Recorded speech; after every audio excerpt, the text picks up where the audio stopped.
Welcome back, ladies and gentlemen. Today, as we begin the 6th episode of Sound FX, I have a number of important little announcements to make. First off, I want to thank our generous sponsors, Ian and Sarah Magid, for sponsoring today's class, today's Torah study, in honor of a Kativa v'Chatima Tova, so that there be a positive, a good inscription as Hashem writes our program for the next year, and that we be sealed in Mirza Hashem for a year that is good in a way so overt that we can actually taste its sweetness. And of course, we all pray for good health, and we believe that HaKadosh Baruch Hu, the Almighty, loves each and every one of us, and that good things are being written, good programs are being created for us. We have to download it. We have to reveal this. And that's really what today's class, as the whole series is about, how to best actualize, how to best bring forth, how to connect to that spiritual iCloud, how to activate our soulware so that we can become conduits for the Shana Tova U'Mesuka, for the year that'll be, Be'ezrat Hashem, good and sweet. Good and sweet means it's not good on faith, because we believe that mipi elyon litetza harois, nothing bad can come from on high, and in the end everything is good. Sweet means we can actually appreciate the nature of that goodness, much like something that physically, materially tastes sweet to the palate. So thank you, Ian and Sarah. And the second little announcement is that this 6th episode is going to conclude the first part of our Sound FX series. Now, the special effects of the Shofar and the secrets of the Baal Shem Tov are actually articulated and developed here in this mimer in the course of at least 10 major points. 10 major ideas are introduced and developed before we get to the crowning climax of this extraordinary Chasidic discourse, this manuscript of the Middleman Rebbe.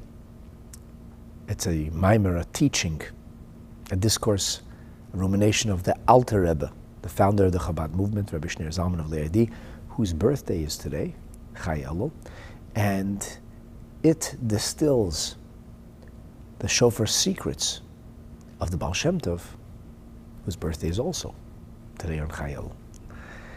We have, over the past 5 episodes, tried to develop a solid basis and understanding of the first point.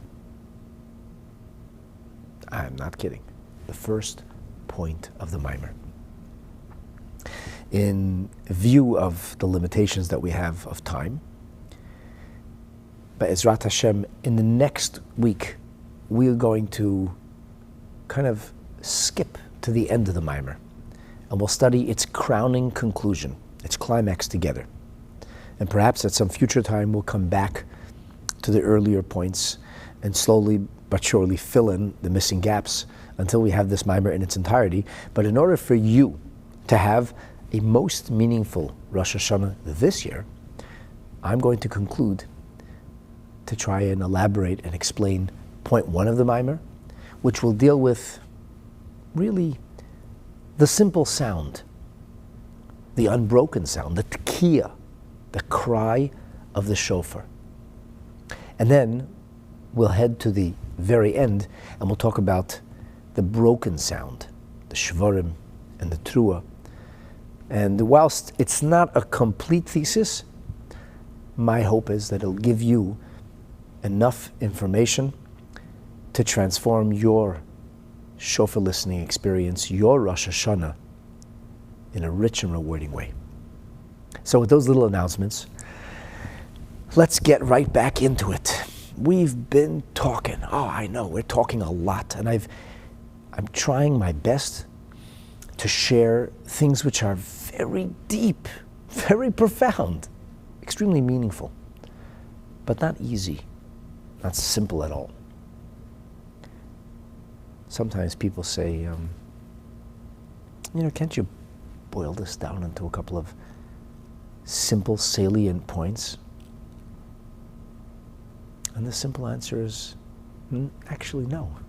No, this can't be boiled down to a few simple points, because if you boil this down to a few simple points, you actually miss the point altogether. I'm reminded of a humorous story about the village or town of Chelm, or Chelmo in Poland. Now, the truth is that the Chelm people were quite intelligent.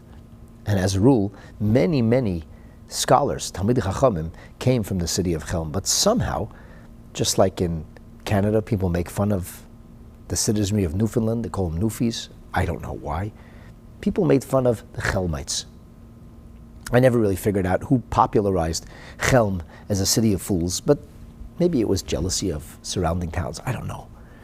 There are books printed about the silly tales of the wise men of Chelm.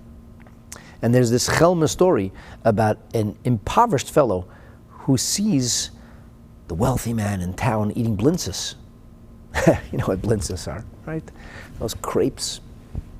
You need eggs and sugar and flour and milk and probably a whole lot of other additives, and then the proper filling, which requires a particular kind of cheese, probably what we call today farmer's cheese. And everything has to be made, and so you can enjoy a blintza. That's the Shavuot dairy delicacy that so many of you are familiar with. Anyway, this fellow comes home and he says, he says to his wife, "You never make me blintzes." And she says, "Listen, honey, we can't afford it. Can't afford blintzes." He said, "What do you mean we can't afford it? What can we afford?" He says, "There's a lot of additions," his wise wife says. "Well, a lot of ingredients." And she goes through the whole list of them, and she says, "Out of the whole ingredients, I only have maybe 3 that I could muster, that I could manage to put together." He says, "Well, I want blintzes. Make me blintzes with whatever you have." So, taking a little bit of oil and flour and cheese, she tries to create a blintza. And he sits down and he eats this motley mess. And he says, "Darling, I don't know why they make such a big deal out of blintzes. It doesn't taste very good." Well, of course not. If you leave out only ingredients, it's not going to taste like anything. To try to simplify things that are inherently profound and deep is like making a delicacy without the ingredients. It's just not possible. So, I'm begging for your indulgence. Let's work on this. Let's try to understand this together. Because if we take the time to grasp the ideas, and then afterwards to ruminate on them, and really seriously contemplate and think about the ideas we learned, we have a guarantee that when it percolates in the mind, it'll filter through into the heart. And we'll have a Rosh Hashanah that's radically different. A Rosh Hashanah that's elevated mindfully, stimulated emotionally, and as such, fully on fire spiritually. And that's really what this is about. So today's Chayel, as mentioned, and it's the birth date of the Baal Shem Tov. It's also the day, 24 years later, that an angel named Achia Hashiloni, who was once a person, but then assumed an angelic form, like Elijah, revealed himself to the Baal Shem Tov. Don't ask me what that means. Angels don't reveal themselves to me, and I've never been down a wormhole, but there's something like that. We believe that the Baal Shem Tov was not a jokester, and if he says a malach taught him Torah, well, then a malach taught him Torah. If he revealed the mystical secrets we call Chasidus today, you can bet your bottom dollar. Chasidus comes from a higher place. 10 years after that, Achia Hashiloni instructs the Baal Shem Tov to reveal the mystical teachings that he has been able to apprehend with whoever will listen. And thus begins the launch of the Chasidic movement. And then a little more than a decade later, the Alter Rebbe is born. And on his 3rd birthday, he sees the Baal Shem Tov just once, and never again. And he eventually becomes a disciple of the Baal Shem Tov's successor, the Maggid of Mizrich, and the rest, as they say, is history. So what was the point of Chasidus? The Rebbe, once quoting the previous Rebbe, said that the Baal Shem Tov fashioned the ladder. The Alter Rebbe taught us how to use it. Now, a ladder is a simple mechanism that enables us to get to the next level. So before the days where stairs were commonplace, if you had a loft or the next level, you'd need a ladder to get there. But if you never saw a ladder before and you didn't know how to ascend one, it probably wouldn't be very useful. The Baal Shem Tov forges the ladder. He creates the vehicle, the mechanism, the convention through which we can ascend to the next level. The Alter Rebbe distills those teachings into a practical path to follow, instructing and thereby enabling each and every one of us to ascend that ladder. In the opening of his magnum opus, the Tanya, the Alter Rebbe tells us that the way is not easy. It's not short. It's a derech arucha. It's a long way.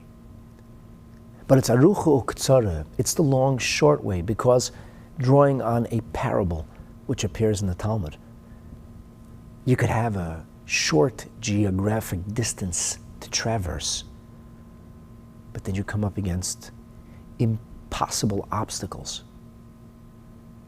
Like this man who wanted to know which is the quickest way into the city, and the brilliant little boy says, well, this is the short but very long way, and that's the long but short way. Stop speaking in riddles, said the man. Which is shortest? They said, well, this is 1 kilometer, and that's 10 kilometers. The man snorts and heads off on the road that's purported to be just 10 kilometers from the city, except that after a very short time, the pavement came to an end, and he had to navigate his ways over thorns, thistles, boulders, and enormous gaps in the terrain. And when he finally did get to the city, he came up against a tall, impenetrable wall. Having to retrace his steps with stubbed feet, he now follows the other road. Oh, it's much longer. It's well paved. It leads straight through the city gates. My dear friends, the way of Chassidus Chabad, which is the Torah of the Baal Shem Tov, as is richly illustrated in the opening pages of the Rebbe's Hayom Yom, this is a long way. It's not a short way. And no, I can't cram these teachings into a few sentences. I can't give you a few jingles that'll open the doors for you. But if you stay with me on this road, together we can get to the city gates. What are the city gates? What's the destination? What's the end game? As the Alter Rebbe writes in the Sha'ar, the opening page of Tanya, this is all about fulfilling the verse, Ki karev elecha hadavar ma'ed. This Judaism thing is exceedingly close. It's extremely possible. Beficha, in your medium of speech or communication, uvilvavcha, emotionally. Bilvavcha could also mean cerebrally or consciously. And of course, la'aseh, to do it. Now, you can tell people to do just about anything, and they can choose to do it. But their heart is not going to be in it. You can tell people to say just about anything.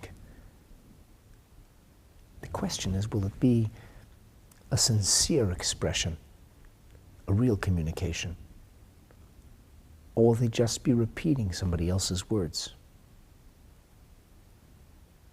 Moshe Rabbeinu, on the last day of his terrestrial life, told us that Hashem expects us to serve him not only in deed or even in speech, but also in heart, and that all of these were equally important and equally within reach. And perhaps there was a time when people had a natural sense or organic ability to connect to the deeper rhythm of Judaism. The lights were on and people could see things with clarity. But as time wore on and we're further away from mass revelation, we reached a point of such thick, acrid smoke and darkness that it's impossible for us really to see at all. We're in a total fog. How then can you serve Hashem with passion, with emotion, with fervor? Emotion doesn't mean to make yourself joyous or happy, to pretend to be enthusiastic. It means to really be into it.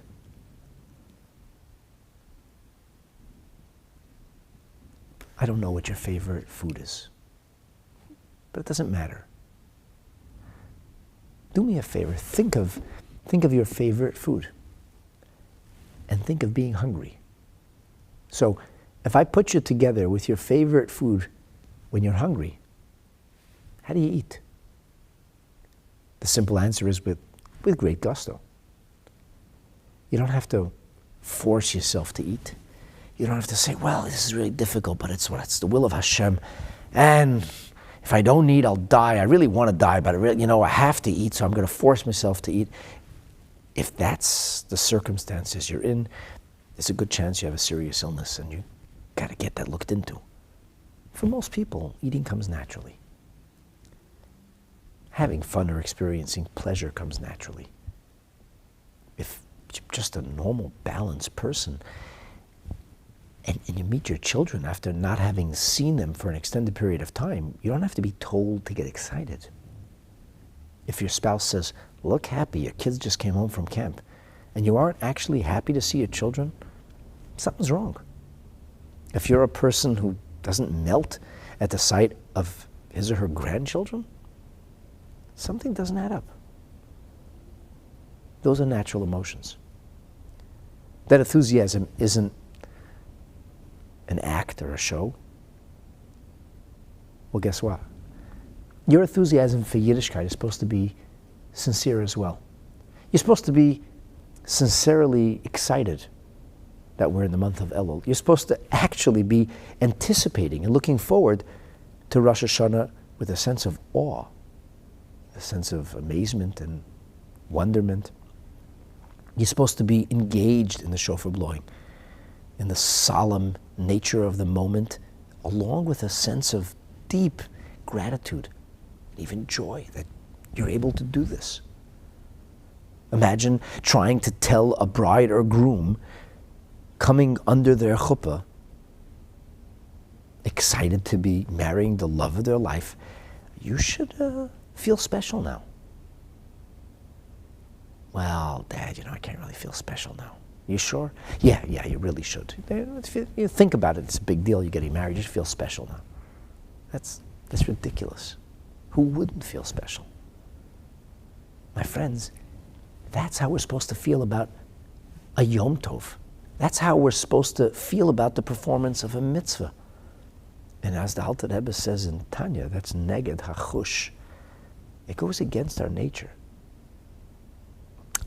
But nature was created by God for us to engineer it.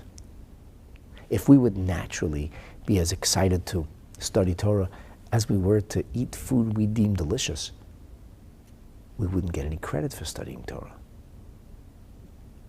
If it was as much fun to listen to a Torah class as it was to be watching an entertaining movie, you wouldn't get any credit for staying with me now online. But you are, and you're choosing to study Torah, and it's not that entertaining or that much fun. But you have a sense that this can actually lead you into a deeper appreciation of the things that life is really made of, the things that life's experiences are actually supposed to be comprised of. I said this a couple of days ago, but do you think anybody on their deathbed has ever expressed regret at not watching more movies, eating more ice cream, or having more fun? No, never happened. I attended far too many of these. if people have the wherewithal to express regret, it's the regret for less spiritual pursuit. It's the regret for not having spent more time with family. It's the regret for the things that life is really made of. Guess what? Bilam, the evil, wicked prophet, he wanted to die as a Jew. He said, Thomas nafshi mois yesharim. I hope I die righteous. That's not a good thing. Anybody can die righteously. The challenge is to live righteously. I want to tell you today that if you take the time to learn, to study, to contemplate, to ingest the truth, the Torah truth called Hasidus, you will change. It'll stimulate something from within, and you'll become emotionally engaged and involved. Try it with this series. Go back and watch the previous episodes. Listen carefully. Think about what we learned. Stay with us next week. And then tell me if it doesn't make a difference when you stand on Shul at that moment and participate in the sounding or listening to the sound of the shofar. So Hasidus, as the Alter Rebbe developed it, uses the mind as the portal into the heart, and from the heart, action, real-time engagement is engendered. Now a final little point. In order for things to be meaningful, in order for us to get excited about things, in order for us to be engaged and involved in things, we have to have a perspective on it. And that comes through study. It comes through developing an awareness and an appreciation and a taste for something. Is it true though? Or is it just my own imaginary reality? In other words, when you actually feel something, or when you're actually engaged in a Yiddishkeit experience, who says that's for real? That's a really good question. Think about this. You may have heard the name Viktor Frankl. He was a student of Sigmund Freud, but he sharply disagreed with him. Viktor Frankl ultimately spawned a new school of psychology. It's called logotherapy. And his primary thesis, which is contained in the first half of a book he called Man's Search for Meaning, he illustrates a thesis, a perspective on life that is very different from Maslow's hierarchy of needs. He suggests that meaning in life, spiritual fulfillment, things like the arts or having your dreams fulfilled, you know, the kind of things that are pastimes, hobbies, not needs, not the necessities of life, are actually most necessary. Abraham Maslow was an American psychologist and a follower of Freudian psychology. He very logically kind of sketched out this hierarchy of needs. He says we all need, we have biological needs. If you have no air, you're going to expiate and die. If you have air but no hydration, well, you'll last a little longer, but you can't continue to go on without hydration. And whilst you can last without food for a couple of days, you need nourishment too. Invariably, the inclement weather necessitates shelter. And then there's bad people out there. You need to be secure and protected. And that's how he slowly but surely builds this pyramid. And the cherry on the top, the climax, is what he calls self-actualization. Meaning in life. He says you can live without meaning. You can't live without food. You can live without passion. You can't live without hydration. You can live without a pastime. You can't live without basic needs. But Viktor Frankl charts a very different path in man's search for meaning. He, in a concentration camp, watched carefully and mentally documented the way different people dealt with the extraordinarily horrible circumstances they found themselves in. There were stronger people who died and weaker people who lived. And it wasn't because they had better shelter or more food or hydration. It became clear to him that people who had a will to live, people who were stimulated with a sense of meaning, were able to live and flourish, or at least survive. Whereas people who had no meaning in life, no reason to live, simply collapsed and gave in to death. His idea is that the reason that people are so miserable today is not because they don't have basic needs. They don't have meaning. We are living in an age of plenty, such of which this planet has probably never seen before. We're also living in the highest level of young people committing suicide, at least since we started keeping records. Why? They have food, they have shelter, they have clothes, and they have lots of toys and things that should bring them happiness. Why did several celebrities choose to check out? We live in a world that's devoid of meaning. And here, my friends, I want to hone in on perhaps the most important point of today's lecture and really the whole series. So Viktor Frankl kept himself alive through the horrors of the Holocaust. What kept him alive was the anticipation of meeting his wife again. Unfortunately, that anticipation was never fulfilled. After the war, he discovered that she had been murdered. And in his own admission, after freedom or liberation, having been robbed of the meaning he created for himself, was even harder than the awful deprivation he experienced prior. Why? Well, because he had created a meaning for himself. He lived for a purpose, but that was a purpose he induced. It was a purpose he created. It was in fact not true, because she was no longer alive. But he didn't know that.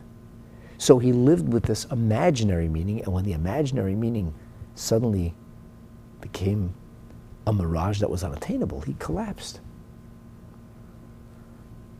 You could argue that everything I'm saying is mumbo jumbo.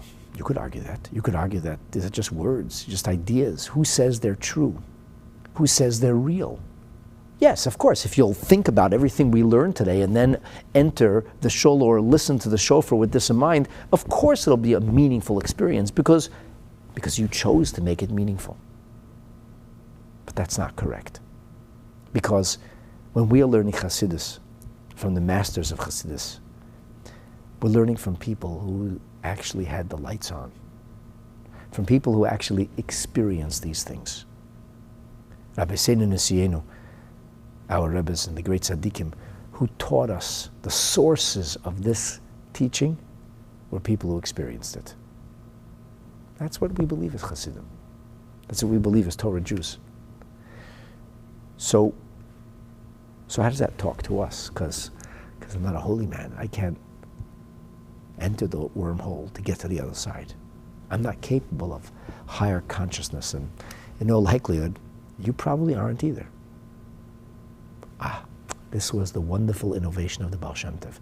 The Baal Shem Tov's teachings, especially as they are elucidated, developed, and presented by the Alter Rebbe, find a series of sophisticated metaphor through which we can have an understanding of truisms that we can't experience.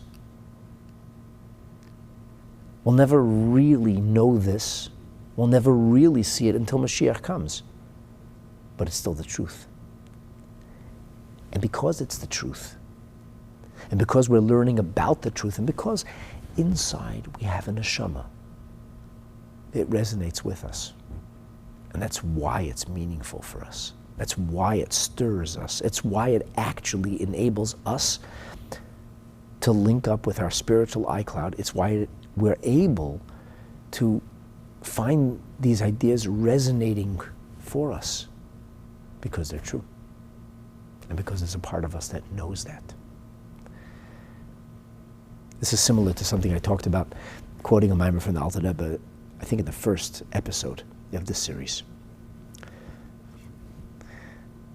So, with no further ado, let's talk about the shofar. Let's talk about what is the shofar blowing. I know what it is halachically. I look in the Shulchan Aruch, I know what a shofar is. It's a ram's horn. According to Rambam, according to other Rishonim, it's a horn from any kosher animal, and it should ideally be bent, representing a certain subservience, humility, and it has to be organic, not man-made. Can't be a fake shofar, a real shofar, and there are all kinds of details. What if the shofar has a crack? What if it has a hole? What if it's got glue holding it together? Can it have other materials that are adhering to the surface? Can you listen to the shofar or hear its electronic sounds, or you have to hear the original shofar? Is an echo of the shofar good enough? These are all really good questions. We know exactly what the shofar is. Halachically, that's already been richly documented. The question, though, is, on a spiritual level, what does the shofar really mean?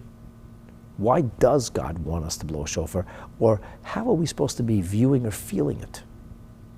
Well, in order to answer that question, the Alter Rebbe employed a sophisticated series of metaphor. The most recent metaphor we've been talking about is called Memutza. Memutza is the nexus, or facilitating force. It's kind of the in-between, where there's a full transition from one reality to the next. And that has a lot to do with the shofar. Okay, I refer you to the previous 5 episodes. We've done a lot of talking and thinking about this. Today, I'd like to revisit the Memutza metaphor, and then we'll move forward to explore the voice of the heart. So, if you're talking to people who can't see, it's very difficult to describe what you and I see. If you're talking to people who see, or people who don't see clearly but you see clearly, you can illustrate or point out the details. You can sketch the details. You can fill in the missing spaces. When you hear of a Kabbalist, what do you think of? Most people tend to think of a person who is somewhat clairvoyant, a person who is able to see what others cannot. They're not wrong. If being a Kabbalist means having an understanding of Kabbalah, I guess I can be a Kabbalist too. I have a rudimentary understanding of Kabbalah knowledge, maybe more than a rudimentary understanding. I can read I've read many books of Kabbalah. I can read and make sense out of it. I'm not a Kabbalist.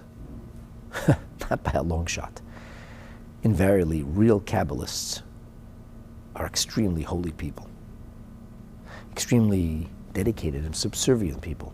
People who have in some way transcended earthly or terrestrial limitations. Think of somebody who's broken the atmosphere and now is orbiting in weightlessness. That perhaps is an apt metaphor for a real tzaddik, a real Kabbalist who's literally orbiting in a different zone, aware of things that ordinary people are not. All right, so if we're not going to become Kabbalists, and we're not going to actually experience these things, what's the point? And the answer is that it's possible to explain to people who are entirely seeing impaired. It's possible to describe something to them.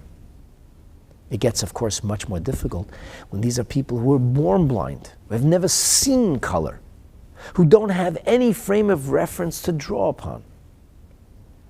But you can still give them the basic outlay or the structure so that they can effectively appreciate where they find themselves and navigate their way. Well, that's us. The Rabbeim had night vision goggles. They could see this. The greatest of Rabbeim saw it with clarity. Smaller tzaddikim could see things but not clearly. For some it was like broad daylight, for others it was the darkest night with nothing but night vision goggles, which gives you just silhouettes. But they could see something. They were aware of something.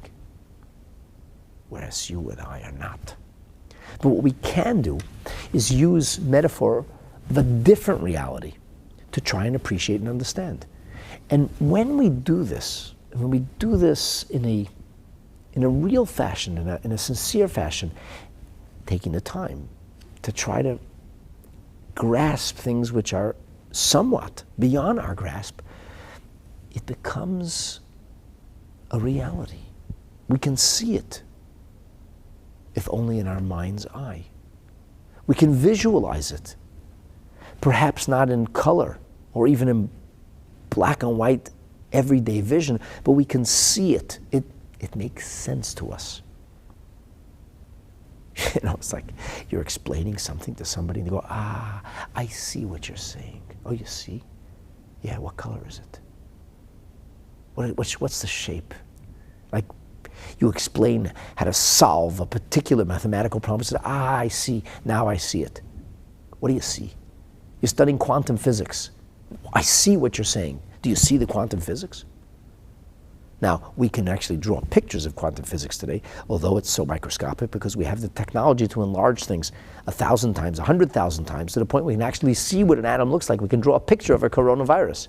But even if you never saw a coronavirus, or even if you never saw a germ, or you never saw an atom under a microscope, you can still get it to some degree. It sounds a little academic, it sounds a little far out when you talk about quantum theory and you talk about all this empty space which looks like dense reality, but actually is actually filled with emptiness, because every atom is mostly empty. But it's a dude, like, I'm touching the paper. This is not emptiness. So in quantum theory, which we know scientifically to be true, we can grasp it on a degree, or to a degree, on a level. Nobody's ever seen dark matter. It's actually a theory. Antimatter is a theory.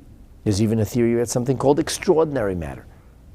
None of these things could ever be seen, at least not in our present state of technological development. The closest we've ever come to seeing dark matter is like light, a whirlpool of light that was seen 2 years ago, and I think through the Hubble telescope, like a drain, you know, like the light draining and disappearing into something black, something dark. So we can understand what antimatter is. We can understand the equation, even if we didn't experience it. We don't have to see a wormhole to imagine that one could actually travel through space in a quicker way. Nobody's ever done it. Stephen Hawking believed that if a wormhole could ever be identified, it could enable spatial travel, but not time travel. Nobody really knows the answer to those questions. We've never actually visualized it. We don't have the ability to see it. It's a different realm of physics. It's beyond the laws of physics that we live within. But we can understand these things to the point that they become a reality to us. If somebody tells you that black holes and wormholes, that's like, Disneyland. It's magic. That's baloney. You would say, well, I beg to differ. Quantum theory, narishkeit, mumbo jumbo. Did you ever see it? What are you, joking? Germs? Who ever saw germs? You don't see the germs. You relate to the concept that there could be germs somewhere because somebody saw it under a microscope? Only. That helps that you can see a picture of it. But for the most part, you have clarity because it makes sense to you. And as I mentioned in one of the previous episodes, the problem with the things we're talking about now is we don't have any metaphor for it. We have metaphor for quantum theory. We can actually illustrate certain things. You can show light bending. You can actually do it. There are experiments you can do when you can see these kinds of things, these kinds of phenomena, despite the fact that we're limited by a particular set of the laws of physics. We're talking about the spiritual reality. We don't know what this is. As the Rebbe once said, "Was ist Ruchnius, keine weiß nicht." What is Ruchnius? What does it mean? Spiritual reality. What is spiritual matter? We don't know. We don't know what it means. You have to experience it to know. When Mashiach comes, you'll find out what it means. When the Jewish people stood at the foot of Mount Sinai and experienced mass revelation, and God proverbially tore open the heavens and the earth, he basically suspended the laws of physics. And he destroyed the quantum physics or the quantum theory of our present atomic reality, and we saw spirituality. And of course, I don't know what that means because I don't remember. We're all there, but we have no active recollection of it. Although we all have some deep pre or subconscious memory of it. So we talked about a Memutza. And the whole theorem we've been developing is about a Memutza, about an in-between state. We talked about a raw, guttural sound, which leaves or allows for speech to be articulated, but isn't really a syllable or a letter. And we talked about how it gets expressed in like a simple letter or pronunciation, because that's the vehicle through which the sound is communicated.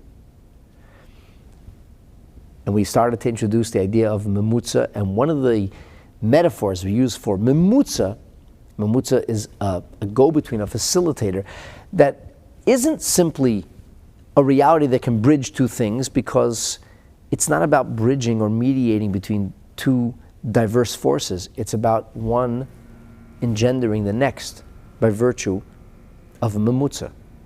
And none of the examples we gave actually allows for the creation of a new reality. All of the things we talked about are within the realm of our laws of physics. So the only kind of terminology we could have as a metaphor is nefesh ha'adam, our psyche. Not our psychoschematic, not the way it relates to the physical, but the spiritual psyche, the non-tangible, the theoretical psychological makeup of a person. And within the psychological makeup of a person, we can identify intellect and we can identify emotion. And emotion and intellect are very different from one another. They're not different in a quantum physics sense, but then again, quantum physics has got nothing on intellect or emotion. They're not different. They don't have different colors or different tastes or different shapes or sizes, but they are inherently different. We can understand that there's a difference between the objective cerebral reality and the subjective emotional reality. And the Memutza, this in-between, this go-between, this transitional force, allows one to filter through into the other. The example that we gave in our previous episode was Keter, the crown that lies upon the head of the Kabbalistic man. And that the Keser is made, we said, of two sections. HaTekiyot, and HaTekiyot literally translates as ancient days, or like a memory from somewhere else, which in our world is called pleasure. And then there's something called Arich Ampin, or a lot of who I really am and what I really want, also known as willpower. So we said that the willpower that a person has is able to motivate. It's able to galvanize a person to do all kinds of things. If I want to understand, I can understand things. If I want to empathize and feel it, if I really want to, I will. If I want to do it, if I really want to, where there's a will, there's a way.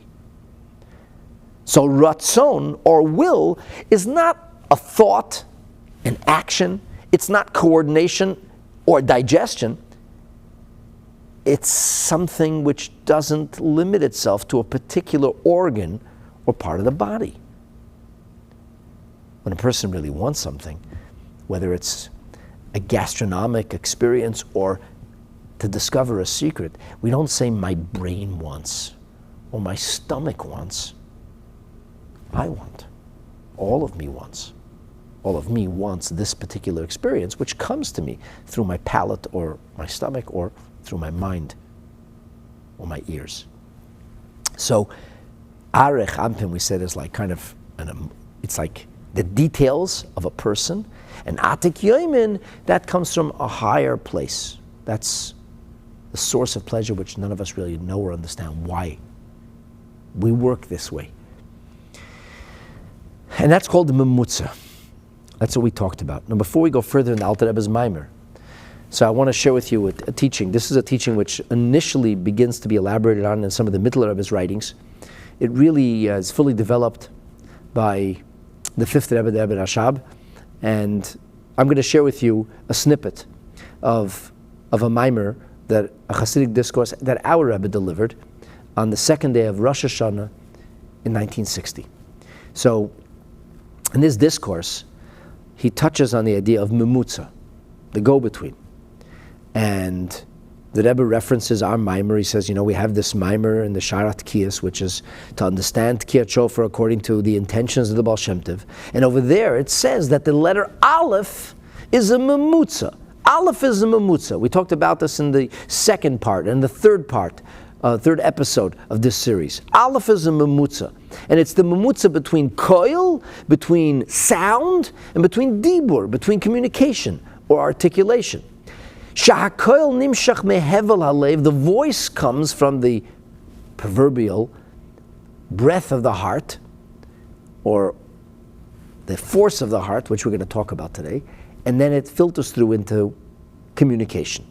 But it starts off as a koil pashut, and the dibur, the talk, is when that guttural sound that emits from a very deep place within a person is modified, restrained, harnessed, channeled, so that it sounds like specific words, and it takes on the image of sophisticated communication. And they're beis hafchim. Guttural sound and sophisticated communication are actually opposites, because sophisticated communication is limited. Whatever particular word you're using is made up of particular syllables or letters, and those letters cannot be confused with other letters. A kuf is not a lamed. If you confuse kuf and lamed, if you confuse aleph and beis, you're not going to have communication. If instead of saying abba, which means father, I say ba'ab, I don't have anything. What is a ba'ab? A blob? So I got to say the right word or right letter in the right order in the right place. Whereas a guttural cry, a cry that comes, a cry of pain or a cry of joy, it's a cry. What do you mean? Is it a right cry? That doesn't sound right. It doesn't sound, you're not giving air to your pain. Scream a little different. Go, ah! So what are you, nuts? I'm screaming. I'm in pain. I'm screaming. You don't scream that way. You scream how you want. I scream how I want. There's no rules to screaming. There's no rules to expressing pain. These are guttural. These are raw. It doesn't have a grammar or rules of etiquette of how it's expressed. They're actually opposite from one another. One is very much orchestrated, very much focused, very much in tandem with laws of grammar, diction, and pronunciation that are outside of a person, and the other disregards all of those. The only question of is it sincere? Or is a person just bluffing? And you can usually tell. Not because the diction or pronunciation is correct. So they're opposites from one another. Therefore, there has to be a Memutza. And what's the Memutza? So we brought this metaphor of Rav and Talmud. They have this great master, deep thinker, and he's got to communicate with ordinary people, and they don't know what he's talking about. So he or she is going to have to find somebody that has an understanding of who they are and what they're thinking, and at the same time appreciates what the ordinary people are thinking and the methodology that they use to understand or grasp things. And that person will create a medium, a bridge, so that the great thinker or teacher or mentor should be able to speak to the ordinary person on the street. The great physicists and scientists are coming up with this cutting-edge string theory, And the journalist who reports for the famous paper and is the science writer knows enough to be able to understand the physicist, but can write it in language that the average newspaper reader is able to read and appreciate. And depending on which newspaper, some of them are written for the average of fifth graders, some of them are written a little more sophisticated. That depends if you're talking about, I don't want to mention particular papers, get into that, but it's known that there are certain papers that are written for grade school level, because that's their readership. And you have these fancy elite papers that are not written for ordinary people, and they're not as popular amongst ordinary people. They're not entertaining, as they say. They're vehicles of information. But even that is catering to a particular kind of person. A person who's not necessarily a physicist, but maybe an entrepreneur.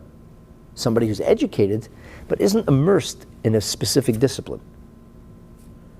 But it's not really a good metaphor, and I'll tell you why. It's not a good metaphor because the interpreter doesn't create or engender the student. He simply passes information on. In our example, the Memutza allows for the next level to happen.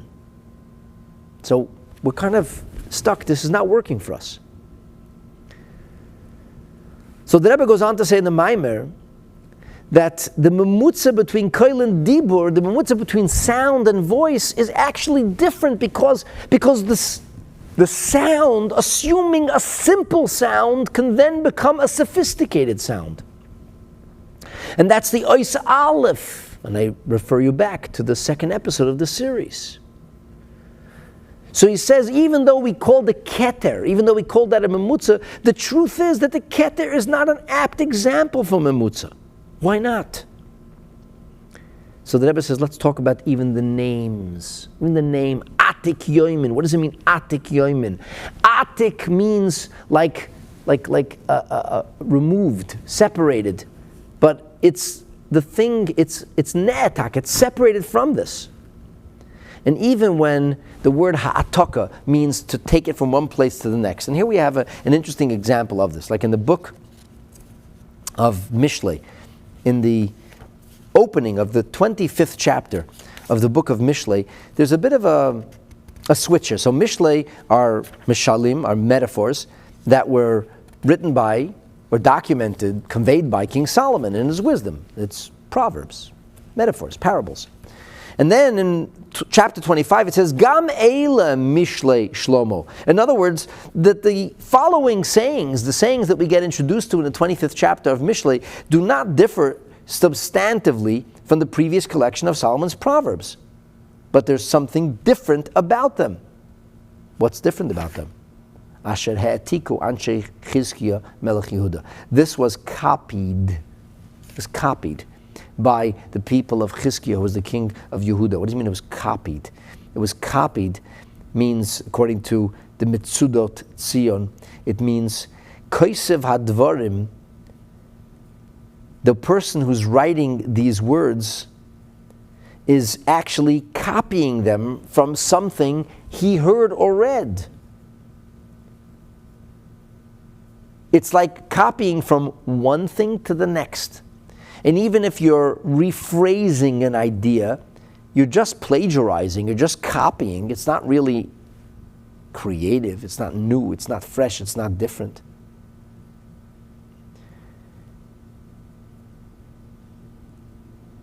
Ve'im ki nishiru gam barishan, even though they retain their original profundity or source, it's mikol makom nira ki'ilu meisem misham. It's as if it was taken from there, but it's never really taken. In other words, the name Atik, which means ancient or old, or collected or copied or moved, never really leaves its origin. The Atik remains Atik forever. Atik is Atik.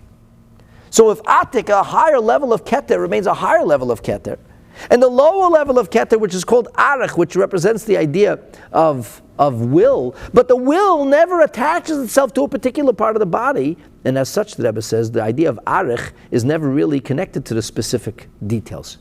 What kind of Memutza is it? It's not a Memutza. it's a memutza, it's a go-between in the sense that it can be a bridge. But we're looking here for something that can actually create the transition, something that can actually create the next level. It's an in-between, a go-between that can lead to the next level. And so the Rebbe says the real metaphor for this is something called Chochma Stima. Chochma Stima means the hidden recesses of wisdom. And he says the hidden recesses of wisdom are the go-between between pre-consciousness and active thought.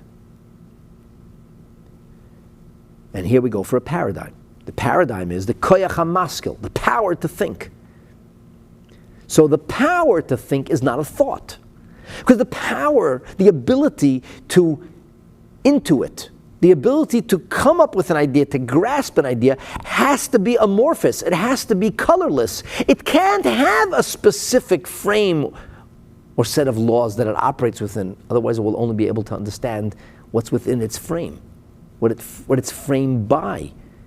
But if we talk about the most organic level of intellectuality, we're not talking about actual thought or understanding or even concept at all. It's just the potential to be able to think. It's mushlal mikol mini mitzias shebeseichel. It cannot have a specific frame. It cannot be a specific expression. It's called harehu koyach hiyuli shel seichel. It's potentially intelligent.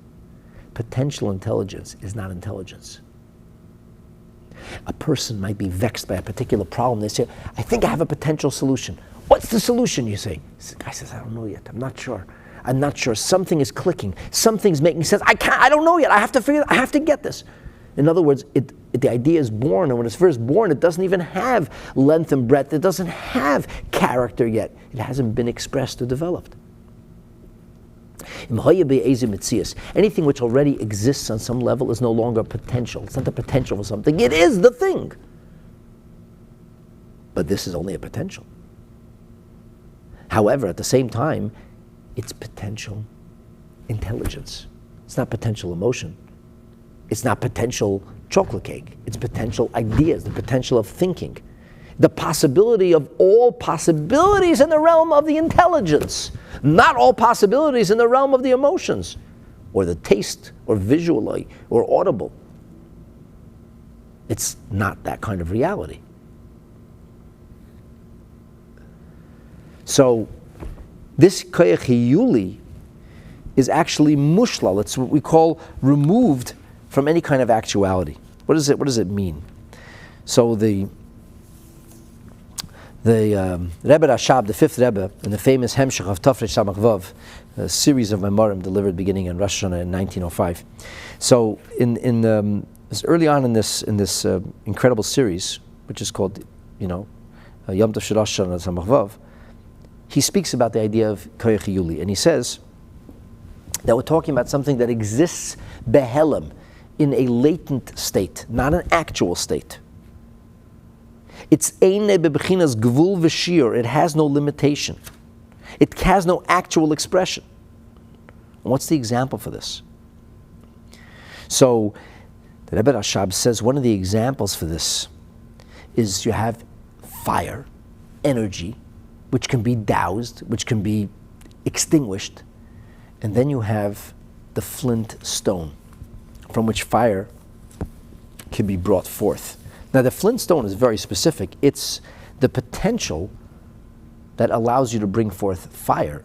It can't bring forth water, for example. It can only bring forth fire, but at the same time, if you take that flint stone, if you take what he calls al derech mashal tzur hachalamish, if you take the tzur hachalamish and you immerse it in water for centuries, once you dry it off, the tzur hachalamish, the flintstone, can once again be used. Moitziin mimenu eish. You can take, or you can extrapolate, you can draw forth fire. Even though it contains within it sparks which can actually be nurtured into a fire, at the same time, there is no fire there. Ein boy eish b'metzias klal. There is no actual fire at all. Even the proverbial warmth of a flintstone. And sometimes these stones can feel somewhat warm. It's behelim v'dakas. It's very, very refined. It's very refined. There's an energy. Quartz has a heartbeat. The naked eye doesn't see it. And the hand can't necessarily feel it. It's not a heat that you can actually touch or feel in a literal way. It's only when we strike iron or steel on it, then, and he uses the word ruchni, but it's not really spiritual, it's just totally not material. This non-material form of fire can come out. But if you have a flame which is attached to a smoldering coal, so even if the coal is smoldering, even if when you look at the outside and the surface of the coal you don't see actual flames, you can't see actual fire. What's the point? The point is, it's in a latent state. If you pick up that coal, you'll feel it. How will you feel it? If you blow on the coal, it will suddenly glow bright. You'll see the energy of the fire within it. It doesn't take a lot of work. But the Tzura Chalomesh, he says, you have to put tremendous effort to get that fire. You have to strike it with great force. Yeah, but if you strike wood with great force, you're not going to get a fire. But the flame, or the flame inside the coal, is easily revealed. It's limited, because it's an actual fire. Therefore it can be extinguished. Whereas the potential is something that goes on forever. Scientists imagine that the first human experience with fire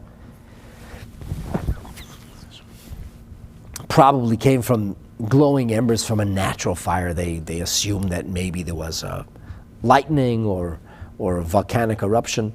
But Torah tradition tells us otherwise. Torah tradition, which incidentally picks its narrative up just before the Stone Age, tells us about Adam and Chava being given the intuition that when they struck certain rocks, suddenly sparks flew and they could get a fire out of it.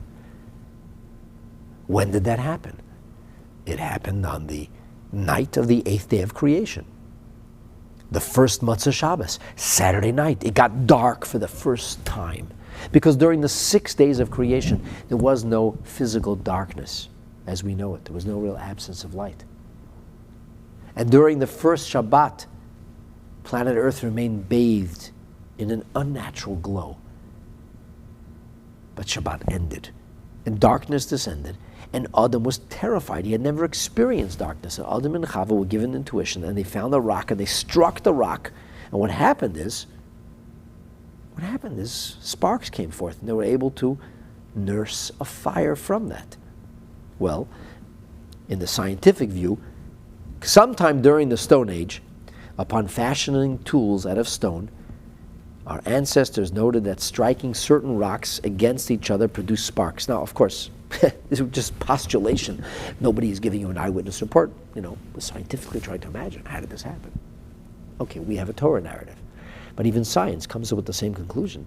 Somebody struck rock. Flint, and I'm quoting, is a variety of quartz composed mainly of silicon dioxide that can sport a variety of colors due to the inclusion of other minerals and is almost as hard as diamond. Striking flint against an iron-containing rock, such as pyrites, will make sparks fly. These are glowing bits of iron that can start a fire on contact with easily combustible materials. This technology gets improved during the Iron Age, which, by the way, the relics found of the Iron Age perfectly match the biblical narrative of when ironworks began. We have an actual father of weapons or iron who is mentioned in the Torah. And this happened when the heating of iron ore and charcoal yielded metallic iron, which created steel, and then the sparks were produced more readily when the steel was struck against the flint. And until the introduction of matches in the 19th century, the use of flintstones was the most common way to spark a fire. People carried tinder boxes that held a flint, a piece of steel, and some dry matter such as scorched cloth or dried fungus, and a wooden splint tipped with sulfur.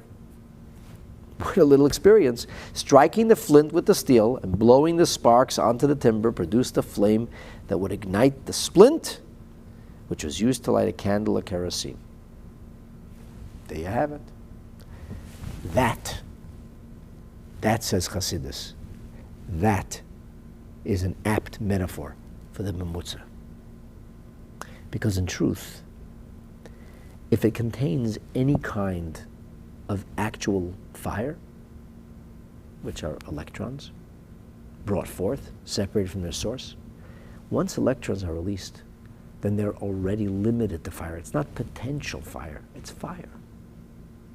Potential fire is the flint that has little bits of iron in it from which fire can be brought forth. But it's not actually fire at all. It only has the potential to bring forth fire. As mentioned, if you strike the flintstone, you're not getting water. But at the same time, it's a fire that doesn't exist. That's a Memutza. So now we understand what this is about.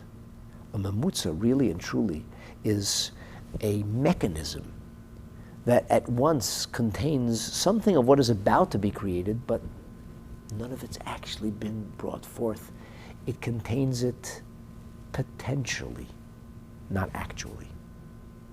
So it can relate to the actuation which is engendered or emerges, but because it isn't a specific actual expression, it can also receive from or relate to a higher potential reality. Okay, by the way, Hashem brings the world into existence by virtue of speech. God's speech creates quantum physics, reality, that what we call in the physical sense.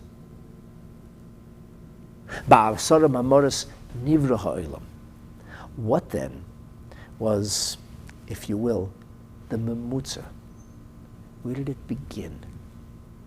Well, there had to be something in between, something which had the potential for the world, but wasn't actually a created entity or existence. And because it wasn't an actual entity or existence outside of divinity, it's able to be a recipient of divine energy. But once it receives that divine energy, it's actually able to transmute it into something that is an independent entity because it contains the potential for actuality or existence outside of the overwhelming presence of God. And that brings us back to the shofar. So the shofar becomes the Memutza mechanism between something very deep and between actual creation. Every year on Rosh Hashanah, our lease expires. God, if you will, so to speak, withdraws. We need to stimulate creation anew. And we do so by sounding the shofar, which is the Memutza, in actual physical expression. Something in our world which serves as a vehicle, as an envelope to bring forth in a higher and deeper truth or reality, the Memutza, which brings the divine speech, which in turn brings forth a new lease on life, a renewed world, the new reality for the next year. And every year this happens. And it's through the Jewish people sounding the shofar that creates the proverbial Memutza, or the point of diffusion for God's speech to be reanimated or activated. To have a better understanding of this extremely, extremely mystical and spiritual concept, the Alter Rebbe now moves into the voice of the heart. Before we go into the voice of the heart, I just want to share with you a few quick words from a Maimer of the Rebbe Rashab. that was delivered on Rosh Hashanah in 1917. Think about that. The world is on fire, especially in communist Russia. And the Rebbe Rashab is teaching the deepest ideas of Hasidus. Because that's what reality is truly about. So the Ois Aleph, remember the Aleph? Not the spelled Aleph, the Ah or A, which is in the Shofar sound. That's the Memutza, and that's where, so to speak, there's a wormhole. That's where there's a tunnel, a funnel. That's where there's a connection between creator and creation. As it says in the Kavanas HaTekiyot of the Baal Shem Tov. That's our mimer. Sha'ar hu koil pashut. The sound of the shofar is artless and unlettered.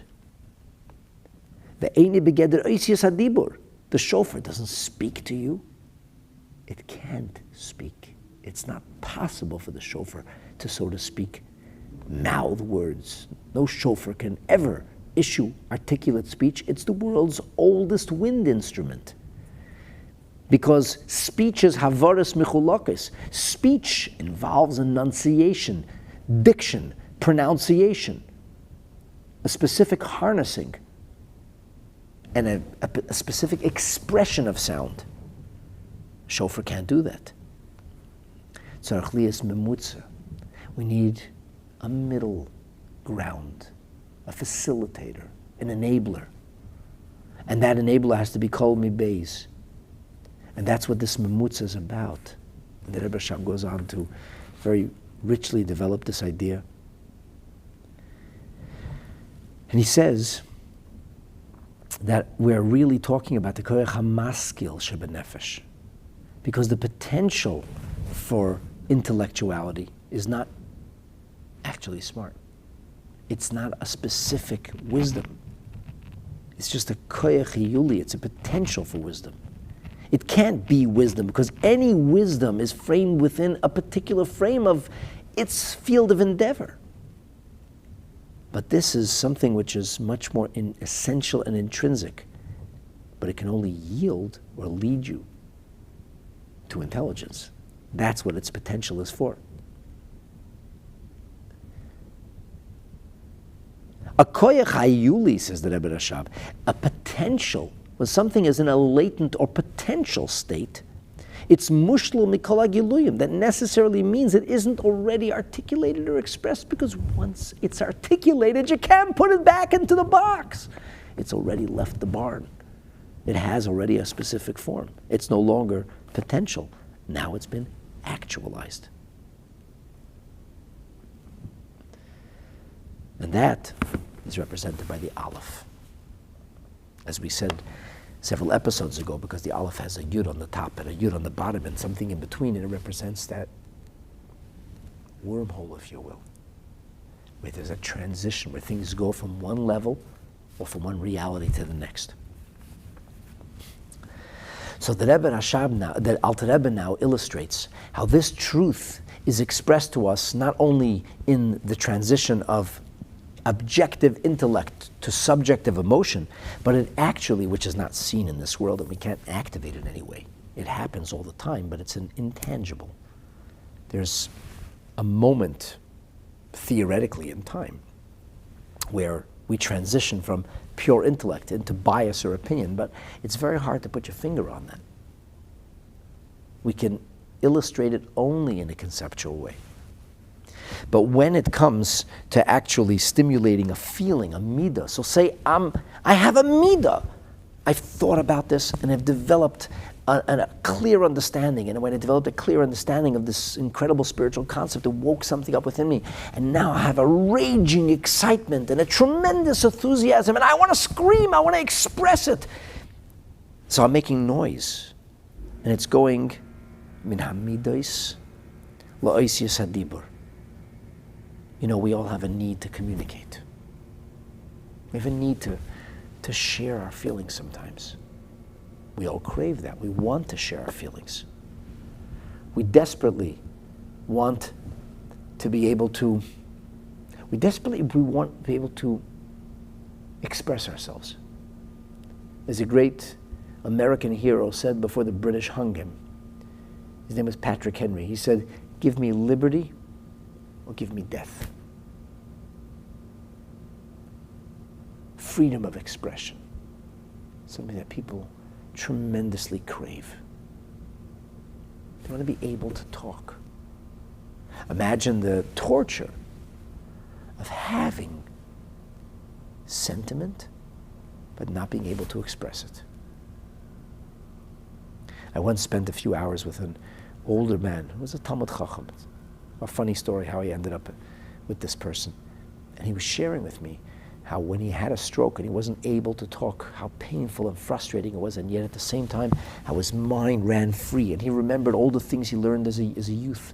And then when his speech finally started to come back to him and he could communicate, it was a tremendous relief and a tremendous joy, but he said then the extraordinary acuity tapered off because now he was engaged and he was communicating. It's a different part of us. It's a different reality, but we all crave it. When people are very excited, they want to share it with somebody. People are very upset, they want to share it with somebody. Somebody once asked me, he said, what am I supposed to say when I go to a Shiva house? Rahman al-Islam, when somebody's bereaved, somebody's grieving.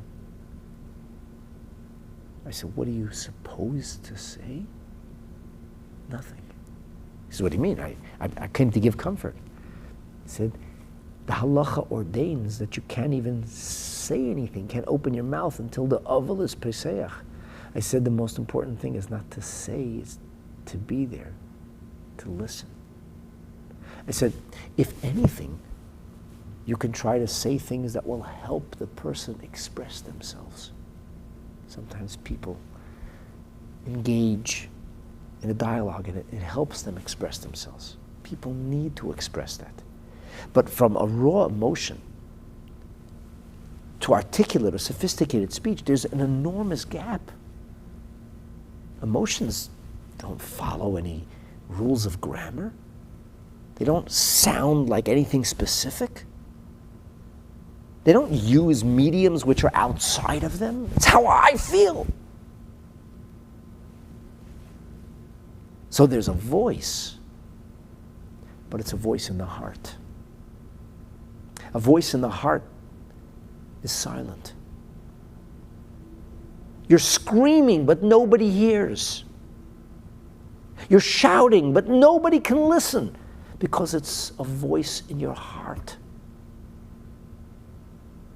It's not satisfying. It's tremendously frustrating sometimes.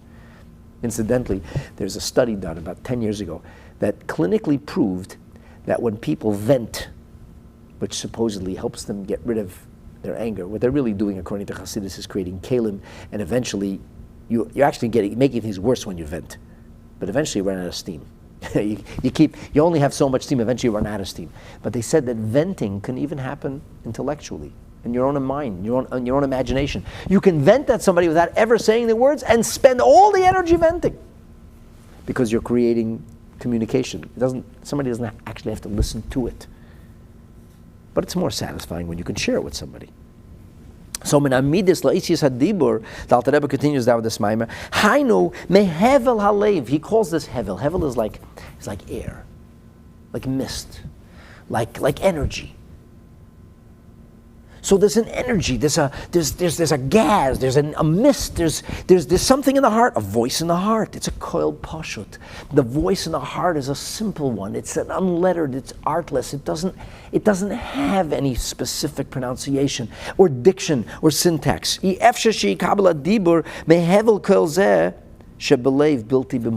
How will a feeling turn into a poem? How will raging feelings become a passionate speech, articulation, or communication? There has to be a memutza. Shehu mebechinas havodas ois echad. You have to at least get a sound out. And the sound will have to sound like a letter. You don't have to try to make it sound like a letter. You don't have to use a specific pronunciation. You just got to get a sound, emit a sound. And emitting a sound is the beginning to expression. Several days or weeks ago, I shared that when the famous Rabbi Lau, the former chief rabbi of Israel, a legendary Holocaust survivor who rose to Torah greatness, was here in our community. So on Friday night, he told the story of his road to recovery. And in a few words, the story was how these children, all of whom were orphaned to their parents, all of whom who had experienced unimaginable horrors and pains in concentration camp, torture, suffering, loneliness, anxiety, death, unbelievable. Simply mind-boggling, heart-shattering experiences.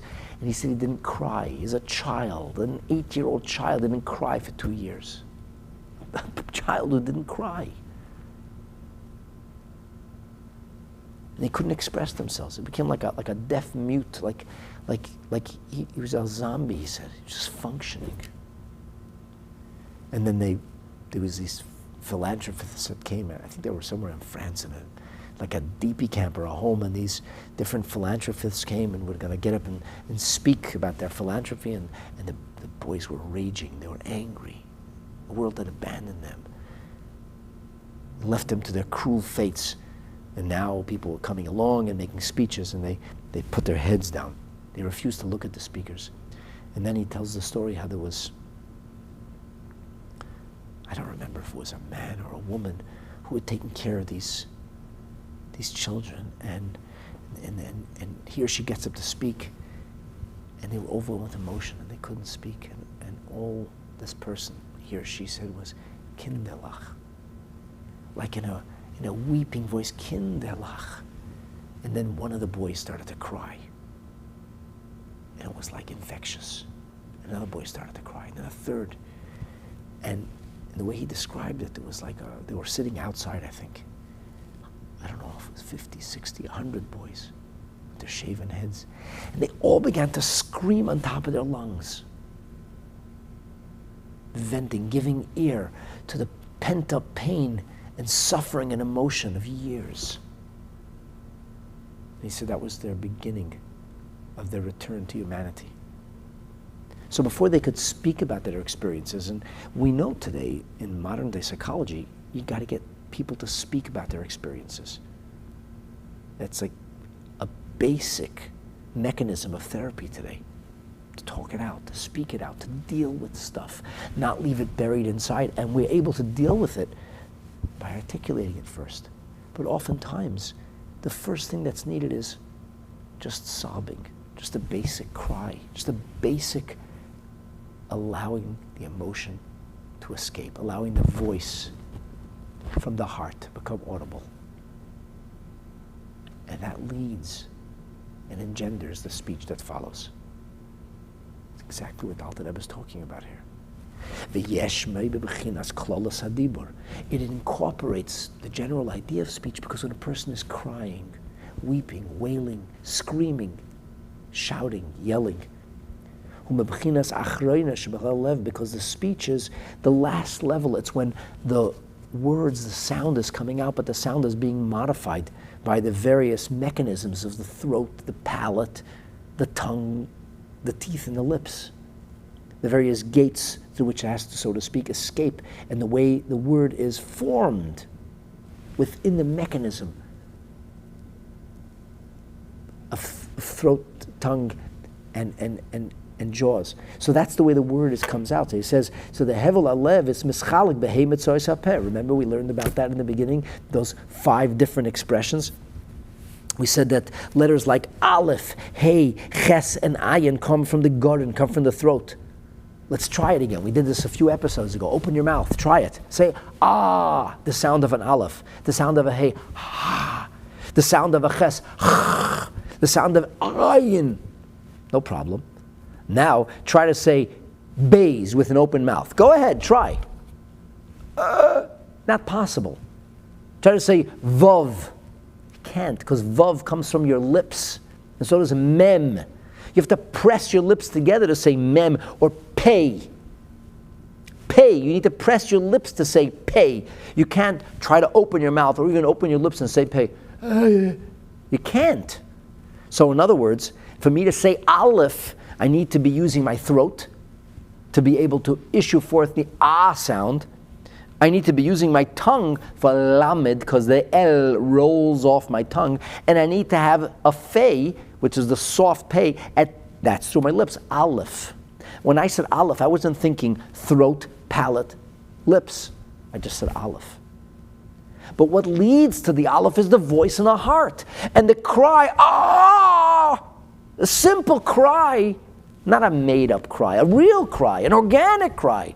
When somebody, God forbid, would cry out of pain, or somebody would cry out of great excitement or joy. And there'd be a sound that's uttered. They say, what happened? And then the person calms down and starts to speak and puts that voice in the heart into sophisticated speech. The Memutza was the simple cry. But the Memutza came out with the aleph. That's the shofar. That's what the shofar represents. But the shofar is not people saying ah. It's the sound of the shofar, because that's an action which is taken. And mitzvahs have to be performed in the flesh. So we actually are acting out what's happening in order for God to re-engage with our world. The shofar becomes our memutza. And on a deeper level, just like the plain cry, that simple voice before it becomes sophisticated speech represents the voice of the heart. That simplicity within our souls is how we connect to the essence of God. We connect with God in a sophisticated way by virtue of the sophisticated words that we mouth, and that's the verses of Malchias, Achredus, and Shefras, but it has to come along with a simple cry. And the simplest of cries is the oldest wind instrument known to humankind, the sound of the horn, which has been used since antiquity. The first time somebody discovered that when you hollow out the horn, it can be used as a medium to broadcast sound. That simplistic sound acted upon and heard by everybody serves to stimulate our own deepest essence, so that we become in a memutza state to be able to actualize and to receive Hashem's blessing in a real way. And that's what the shofar is about.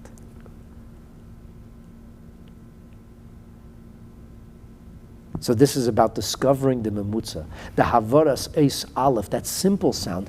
Oz yochel hischalik hakol ba'isiyas pratim. Then it can come into details, and it comes be'emtsois ois havara aleph. It comes to that simple aleph. Shenishma bekoil pashut hamachalek havaras eisiyas pratim. It comes through, and then it goes into details. So al derech dugma, for by paradigm means of illustration, kishatzarach leimer teves vayomer. Vayomer means, and he said, God spoke the world into existence. Asara mamoris nivra ha'olam, with 10 utterances. Vayomer Hashem, God said, Yehi ar, let there be light. So when you want to say Vayomer, in Vayomer sheyesh ba, you have Hey Oisius, you have 5 Hebrew letters, Mechulakim, Mikama, Metzois, Mechulakim. The word Vayomer isn't from any one part of the mechanism of speech. It's not from the throat only, because the vav comes from the sfasayim, from the lips. The aleph comes from the throat. The mem comes from the chech, or the palate. So if you want to say the word vayomer, we have the, so to speak, letters coming from many different places. We're talking reish is coming from shinayim, from jaws that close. So we have a concerted effort, a concert of sound, in which the mechanism of speech is all working together at once in tandem. But it needs some memutza, a non-communicative voice so that the voice of the heart can become intelligible, intelligible, not intelligible, a intelligible expression, that it becomes something which we can relate to, a communication. From the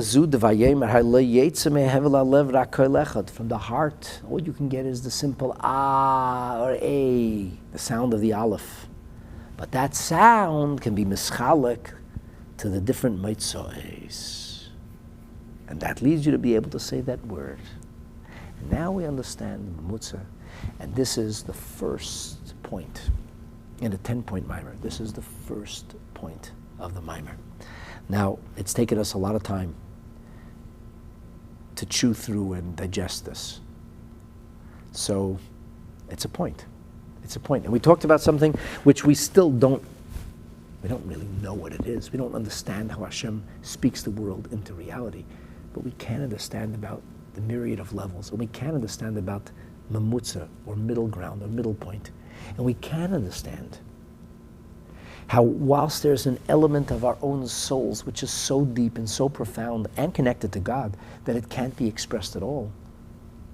But in order for that deepest level to become the actual expression of our ongoing Yiddishkeit observance, there needs to be a facilitator, a connecting point. How do we connect to our deepest essence? How do we express our deepest essence? The answer is the voice of the heart comes forward with a simple cry. And that, my dear friends, is a detail and understanding of the simple call of the shofar. And we're going to leap to the end of this very nuanced, extremely intricate, sophisticated, and profound teaching. And we're going to go straight to the crowning climax for the next segment, in which we'll talk about not the simple cry of the shofar or the HaTekiyot, but we'll talk about the need for broken sounds. And breaking the sound, as in the shvarim and the truah, represents a totally different move forward in the transformative actualization of Hashem's goodwill for us into concrete goodness that we can actually taste. I hope you'll come back to join for part 2 of this series next week. I hope that you found this uplifting, inspirational, insightful, and if you did, please take a moment to like, and I'd appreciate it if you could share with others. If you haven't yet, please subscribe, youtube.com/Rabbi Mendel Kaplan. Thanks again for joining. Have an amazing day.